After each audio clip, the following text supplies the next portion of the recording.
July 2021. The small Greek island of Folegandros, lost in the azure waters of the Aegean Sea, seemed like the perfect place for lovers. 26-year-old Gariphilia Sarakou came here with her boyfriend to escape the hustle and bustle of the city. Sun, wild beaches, white sand, and serenity. This vacation was supposed to be a fairy tale, but the secluded paradise turned into a scene from a nightmare in an instant. When a local fisherman noticed a lifeless body in the water the next day, the island froze in horror. The suspect vanished without a trace, and the police launched a massive manhunt for the killer in the rocky gorges of Folegandros, not yet realizing that this case would change Greece forever and spark a powerful wave of protests. Gariphilia Sarakou was born in Greece in 1995. Her parents were middle class.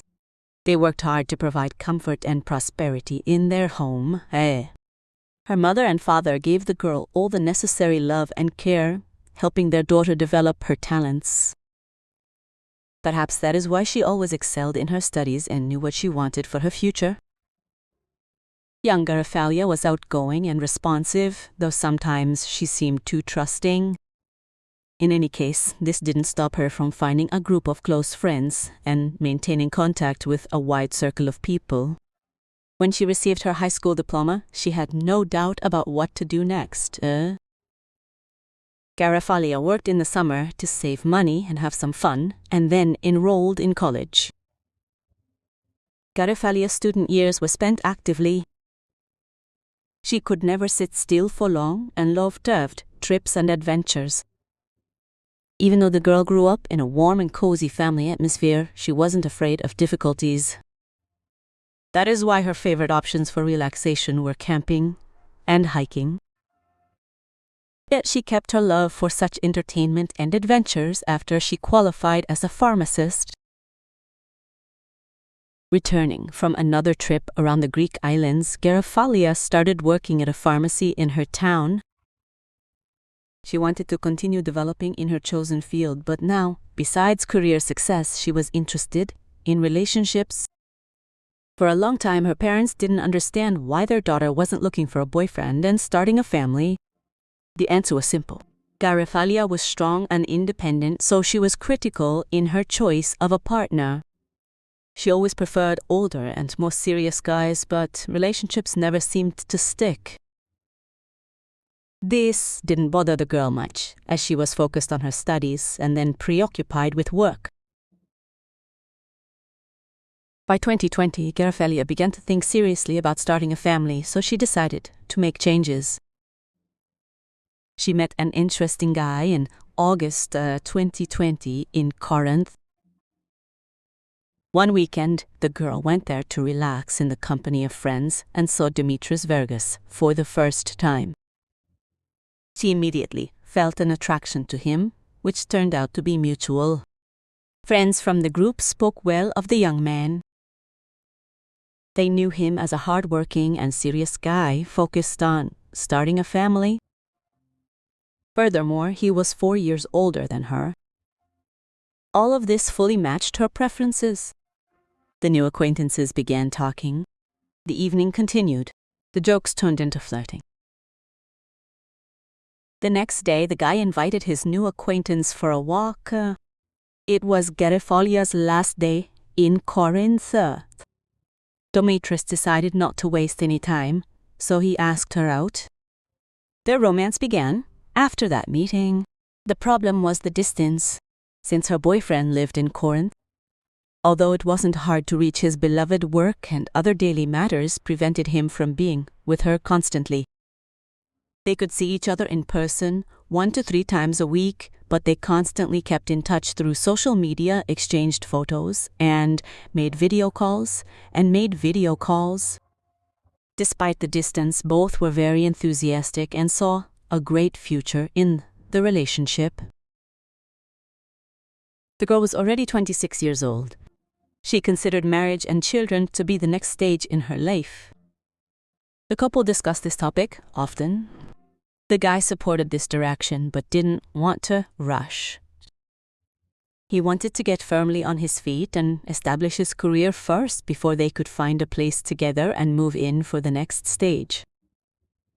Garofallia was fine with that. She agreed to wait in the hope that over time she would be able to move to him in Corinth or he would relocate to her city. The meetings continued. There were more and more stories about how wonderful Dimitris was. The only thing that bothered others was the lack of introductions to their families. Garofallia's mother and father really wanted to meet the young man she kept talking about, but several months had passed and Dimitris still hadn't visited the family home. The girl knew he was very busy. As a rule, she was the one who always came to him in Corinth to be with him. Any attempts to arrange a family evening proved futile. The girl made excuses for all this, but she believed that meeting her parents and having a family evening was just around the corner. In the summer of 2021, Garofallia found out about a free camping site on the island of Folegandros. It had convenient infrastructure and many places that the passionate travel lover hadn't visited yet. She couldn't ignore such an opportunity, so she suggested to Dimitris that they go there together. They were looking for romantic seclusion and a break from their busy daily lives. For the couple, it was their first adventure of this kind. Although their romantic relationship had been going on for about 6 months, they assumed they would relax on the island, drive around the area in her boyfriend's car, and then return to their families. A meeting with her parents was planned for the weekend immediately following their return. Garofallia's relatives were worried because they had never seen Dimitris, and now the couple was going to go to the island alone. Her mother warned her daughter against such escapades as a trip to Folegandros, but the girl was adamant. She was confident in her partner and declared that they would definitely have a celebration together after they returned. Added her relatives would see that Dimitris was a decent and responsible person. She managed to calm her parents down. Besides, they didn't really have a choice, since both of them were well aware of the young woman's determined nature. In July 2021, 30-year-old Dimitris and 26-year-old Garofallia set off for the island. They arrived on July 13 and checked into a local hotel for a one-night stay. This was due to the timing, as the ferry brought their car in late. Looking for a place to camp at night was too much. So the couple decided to use the delay to rest in comfort. That same evening, and then the next morning, the girl contacted her mother and told her everything in detail. She wanted to reassure her parents so they wouldn't worry, as cell service was not stable everywhere on Folegandros. There was a risk that they would go off the radar for a few days or even a week. Everything was going according to plan. The girl contacted her family many times, excitedly telling them about the trip and their vacation. Communication issues began when, a day later, they headed to a remote part of the island to set up a tent camp. Garofallia and Dimitris were supposed to occupy a spot in a designated area. The couple intended to spend about a week there. Even though it was a camping trip, Garofallia still had intermittent service, so she mostly texted instead of calling. At least that was the case until about noon on July 16. That day, the girl was messaging, but she suddenly stopped responding. Her parents had grown used to the fact that this was normal on Folegandros, especially since their daughter had warned them about a trip to the remote wild beach of Ligaria, where they planned to spend the rest of the day. Her mother and father did not suspect that they would never hear their daughter's voice again. On that same day, July 16, around 4 p.m., the island's chief warden received an alarming message from a local resident. A man who was fishing near a remote, quiet cove at the wild beach of Ligaria had spotted a human body in the sea. He pulled it onto the beach and tried to help, but it was too late. When the man contacted emergency services, he first stated that he had found a young woman and that she was dead. In addition, he immediately pointed to a car he had noticed on a rocky ledge nearby. The car looked abandoned. Since the witness lived there, he immediately realized the car did not belong to any of the locals. In his opinion, the owner of that car could be the deceased girl. When the Coast Guard arrived, there was indeed a girl's body on the shore. She had no identification with her, only her clothes. Police officers noticed the car standing on the shore, but they found the fishermen who called for help even more suspicious. A check of the vehicle's license plates showed that the owner of the abandoned car was not the girl, but a 30-year-old man named Dimitris Vergas. But no one matching his description could be found nearby. They decided to leave the car alone until more information became available. A search of the surrounding area did not yield any new leads. Nevertheless, they managed to find traces vaguely reminiscent of a struggle. There were several small drops of blood on the rocks. They were collected and sent for forensic examination, as was the body of the unknown girl. First, she had to be identified, and while that was underway, they decided to talk to the fisherman in more detail. The man cooperated with the investigation, but reluctantly. There were certain oddities in his behavior. A check of the man's criminal history showed that he had been prosecuted before, but for minor offenses. The fisherman categorically denied any involvement in the girl's death, refused a lawyer, and blurted out that he would prove his innocence without one. It was obvious that he was nervous, but he could corroborate his story. Since early morning, he had been spending time at his home with his spouse. Neighbors also witnessed this. Suspicions against him weakened, but they did not completely remove the fisherman from the list. At least, not until the results of the examination were received. The forensic expert immediately noted that the girl had not died of natural causes. It was not an accident. Furthermore, it had happened very recently, as there were no signs of decomposition. The unidentified girl died no earlier than a few hours before the fisherman appeared. An autopsy revealed a bruise from a blow to the right eye. There were extensive abrasions on her right side and back, similar to drag marks. It is likely that this was the cause of the bloodstains found on the rocks near the abandoned car. There was a deep wound 4 to 5 centimeters long on the right side of her head. Meanwhile, forensic experts were examining Lagaria Beach.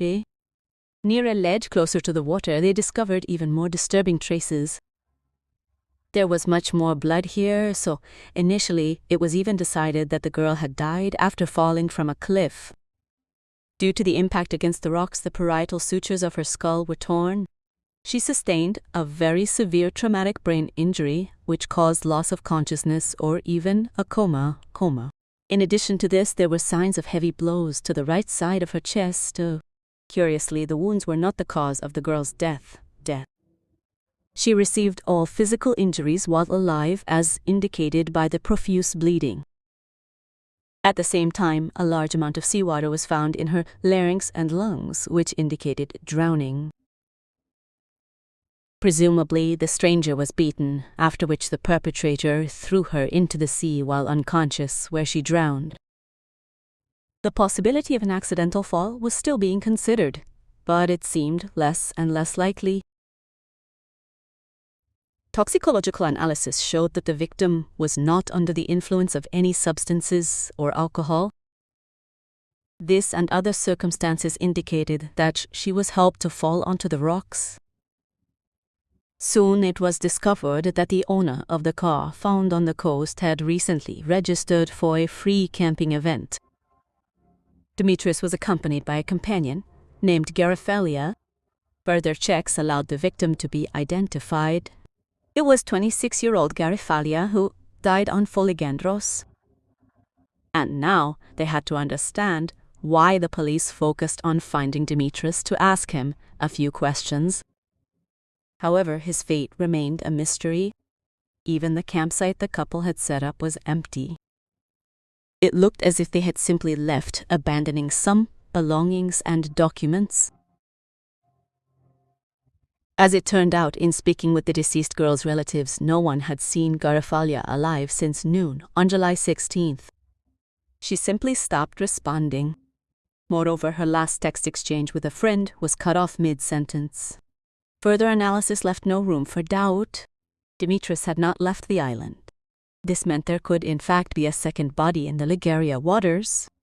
It was decided to continue the search there, but nothing was found in the bay. It was likely the man had been swept out to the open sea, which significantly complicated the situation. A little over a day had passed. In the afternoon, 2 police officers had been searching the beach area since dawn, hoping to find any missed clues. One of them spotted a man matching Dimitris's description, Moi. He was simply sitting on the rocks, leaning his back against a tire. When the officers approached him, he looked at them with empty eyes and stated that it wasn't the right time to talk. And then he whispered, "We argued. Everything got out of control." Assuming this was a veiled confession, the police decided to take Dimitris to the station, but the man refused. He asked for time to think things over, stayed by his car, and began to speak. There, the police continued talking with him for about half an hour, after which they managed to convince him to head to the station. First at the beach and then in the interrogation room, Dimitris described the morning of Friday, July 16th, in detail. According to the man, he woke up in his tent with the girl around noon, after which they decided to go for a swim at Ligeria Beach. They planned to stay there until evening, then head to a nearby restaurant for dinner. Dimitris got behind the wheel while his companion looked at the map. She was supposed to show him the way, but along the way the man noticed that Garafalia was getting distracted often. She made mistakes repeatedly and pointed in the wrong direction, causing the couple to wander quite a bit. Time was being wasted, it was getting hotter, and the atmosphere was heating up too. The girl used every free moment to text her friends on her mobile phone, so she couldn't properly keep track of the road or the map. Dimitris began to get irritated because he took it as a lack of respect for him as a driver. After another wrong turn, a conflict broke out inside the car. He scolded the girl and demanded that she concentrate on the road and the map. Contrary to expectations, Garafalia did not admit her mistake. Instead, the girl began to insult Dimitris, claiming he was just a bad driver and should take care of everything himself instead of shifting his duties onto others. According to Dimitris, the conflict escalated, and during the argument, they turned down the wrong road again. To make matters worse, the car stalled. When it finally started and the couple was leaving the dead end, he drove over some rocks. Because of this, he slammed on the brakes and the car stopped too suddenly. Garafalia hit her face on the dashboard, screamed, and got out of the car. She began accusing her boyfriend of doing it on purpose, but Dimitris denied any guilt. In a fit of rage, Garafalia started calling for help. This was incredibly irritating to her boyfriend. He decided she was trying to attract attention to make him feel guilty for something he didn't do. Having lost control, he got out of the car himself and pushed Garafalia several times toward the cliff. After the second push, she lost her balance and fell from the rocks onto the stones below. Dimitris claimed he wasn't in control at that moment because her screaming stunned him, but he insisted she had provoked him to. Looking down from the cliff edge, he saw his lover's body in the water. Dimitris then immediately climbed down and even tried to administer first aid. But when detectives asked him to show how he performed CPR, Dimitris couldn't demonstrate the technique. In any case, when he pulled Garafalia from the water, he noticed some liquid, like foam, coming out of her mouth. He decided his girlfriend was dead, after which he completely lost control of himself. He simply abandoned the body in the water and swam to the opposite shore. According to Dimitris, he moved in that state for a long time until he reached the other side. He didn't know where he was. He was disoriented, but he didn't care at all, so he just kept walking forward. The man headed on foot towards some high hills that he didn't recognize either. He didn't know where he was going, but he spent many hours walking in that state. Dimitris only stopped when it began to get dark. He was forced to spend the night right there on one of the unfamiliar hills. At daybreak, he continued walking, still in a daze, realizing he had lost his love and struggled with the urge to end his life or surrender to the police. Dimitris made a wide circle around the island before returning to his car. He sat there for no more than half an hour before encountering the police. He still didn't fully comprehend what was happening. Dimitris was caught approximately 28 hours after the girl's death. Events unfolded so quickly that the victim's family had barely received news of her death before being notified of the culprit's capture. The victim's mother cursed the day her daughter met Dimitris in Corinth and regretted her decision to let Garafalia go to the island with him. Everyone was shocked to learn that the young man the girl had been talking to and dating for the last few months turned out to be a killer. Dimitris himself did not deny his guilt or retract his confession, but believed that the pressure the girl put on him during their argument was the main trigger for his aggression. Later, his lawyer also argued that the court should take into account his cooperation with the investigation, his confession, and the mitigating circumstances. Naturally, the prosecution was categorically opposed. They insisted that the murder was premeditated. There were indeed points of contention. For example, drag marks found at the top of the rocky ledge suggested a different scenario than the one described by Dimitris. No impact marks or blood were found in the car to confirm an accidental hit against the dashboard.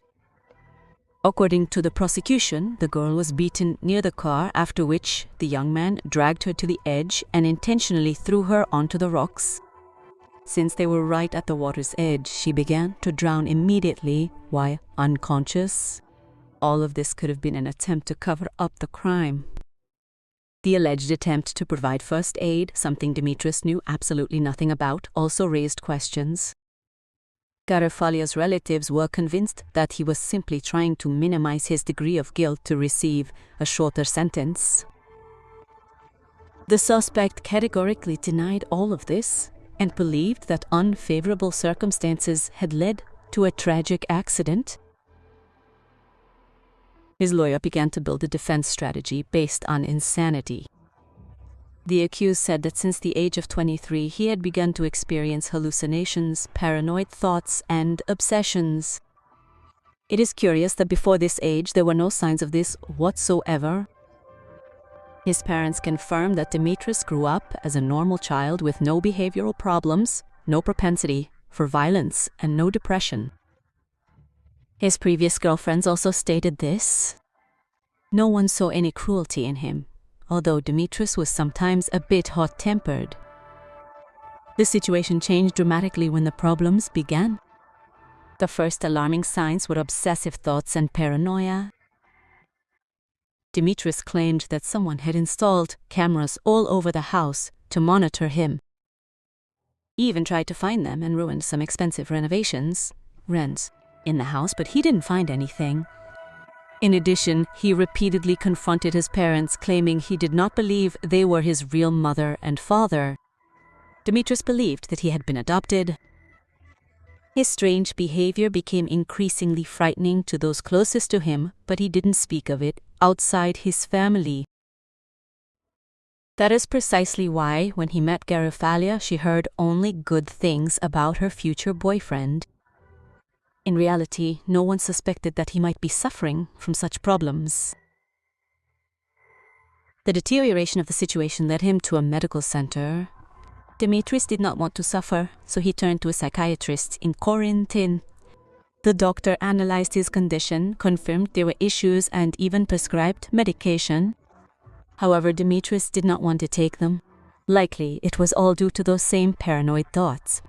However, that wasn't much of a problem because the ailments had subsided. He started feeling comfortable again. Dimitris was sure it had all passed, but in June 2021, a new crisis phase began. The guy tried to cope with it on his own as he once again didn't trust doctors and felt he was being watched. He stayed home, locked within 4 walls for an entire week. He had no contact with anyone except his family members. Dimitris only communicated online and by phone with Garofallia, trying to deal with panic attacks alone. By his own admission, at this same time, he was taking psychotropic drugs. Subsequent evaluations confirmed the defendant had issues, but they were not as severe as he himself claimed. The psychiatrist's quotation stated that at the moment of the attack, Dimitris was aware of what was happening. He is sane and fit to stand trial. This case of femicide once again ignited discussions in Greek society regarding cold-blooded murders and violence against women in the country. Debates were fueled by special organizations that had promoted these ideas in society and at the legislative level for decades, yet had not achieved much success. By the time the hearings began, all members of the victim's family, especially her mother, were actively involved in campaigns regarding these issues. After the verdict was delivered, the woman continued her work. She is still engaged in this activity, aimed at raising awareness about femicides. The victim's mother actively fights for the legal recognition of this term in Greece, as well as for the state to begin providing support to victims and their families. Meanwhile, Dimitris had to go through several stages of hearings. The guy continued to insist that he committed the attack under the influence of Garofallia's own aggression and behavior. She pushed him to it herself and then wanted to paint him as the villain by attracting outside attention. In addition, Dimitris cited his mental health issues. The lawyer used this tactic, trying to mitigate the degree of guilt, and continued to push for Dimitris to be declared insane. This could have allowed him to receive mandatory treatment instead of imprisonment. Nevertheless, the official results of the evaluations did not support the defense's version. Since Dimitris confessed and did not retract his words, he underwent an expedited judicial process. As a result, he was unanimously found guilty of a premeditated murder committed in a composed state. Dimitris was sentenced to life imprisonment with no recognition of any mitigating circumstances.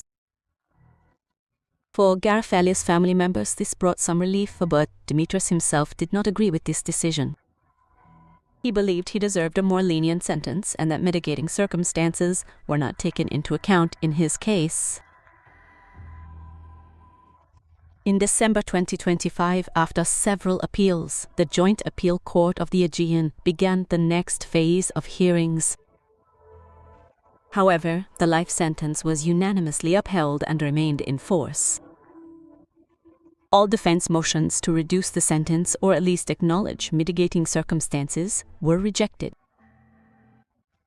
After the guilty verdict, the 30-year-old Dimitri was escorted from Syros and taken to a prison where he is still serving his life sentence. Garofallia's case, along with a couple of other high-profile tragedies, literally turned Greece upside down. The country, where domestic violence had long been shamefully kept silent within families, exploded with protest marches. Walls in Athens were covered in graffiti with portraits of the smiling 26-year-old, and politicians were forced to legally recognize the term femicide and rewrite the criminal code. Garfalia Saraku became a symbol of the struggle, but the price of this victory proved too terrible. Her life was cut short in its prime by the monstrous, blind rage of a man she trusted. If you liked my work, subscribe to the channel and support this video with a like. Hey, let's discuss this story in the comments. Don't forget to subscribe to my Telegram channel, where I post interesting criminal news daily. The link will be in the video description. Thank you all, and goodbye.